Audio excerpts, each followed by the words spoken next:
A retired Chicago lawyer thought he was buying a quiet Arizona retreat until a walk behind his new home turned up something shocking.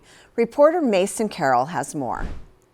I come out in the morning, drink my coffee, and just sit there and look at that and think, I have an entire museum in my front yard. James Lang bought his property without even visiting it in person after retiring from a law career in Chicago. Once you start looking at it, you can see all kinds of things. He was hoping for a peaceful retirement, but one day on a walk, he noticed something sticking out of the wash with footprints. It had a front and a rear on it. So I'm picking this up, I'm looking to think, this is amazing. So I'm hauling this rock up. We had walked a quarter mile and realized that there had to be more down there, It started a 5-year journey of retrieving slabs of rocks with preserved Chirotherium tracks. Well, these aren't actually dinosaurs. These are pre-dinosaurs. They're archosaurs. They're big reptiles. But it's called Chirotherium because it looks like a hand. So Chiro means hand. Therium means monster or beast. He knew he had something incredible. So he reached out to Spencer Lucas at the New Mexico Museum of Natural History and Science, who brought a team of paleontologists to Lang's home. So that the animals were not walking on the sandstone. They were walking on the clay.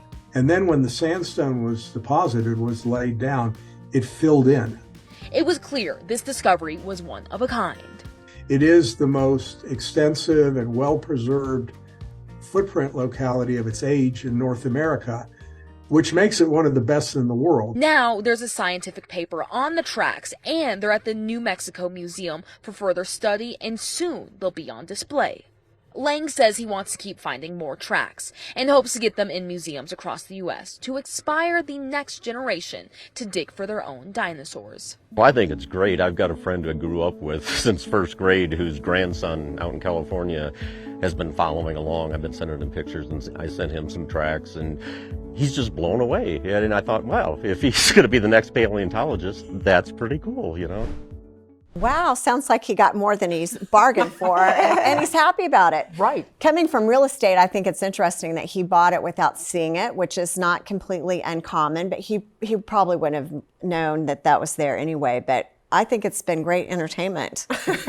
And what made him look down and keep pursuing? I'm not sure if I would have done that, or then to recognize and say, this might be something, and then keep pushing to see what else was there. I wonder what kind of attorney he was. That might be. Well, he probably grew up as one of those boys that was fascinated with dinosaurs, and then he sees the track. Exactly. My oldest boy would have noticed it right away. He was a dinosaur kid. My family would have too. Yeah. We would have been very curious about it. And we had a dinosaur kid too. So much fun. Yeah, we would have definitely noticed and been intrigued. So. And then 5 years worth. 5 years, and he's still got enthusiasm about it, and he's engaging his family in it. And the largest in the world of preserved footprints right there in his backyard. Can you imagine getting to buy that? Yeah. He recognized it and he saw it, and now he's got a whole new career. He's not just a lawyer. Absolutely.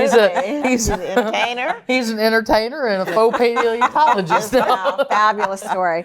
Well, we're all getting older, and it's about time we talk about it. Until next time on Aging Untold.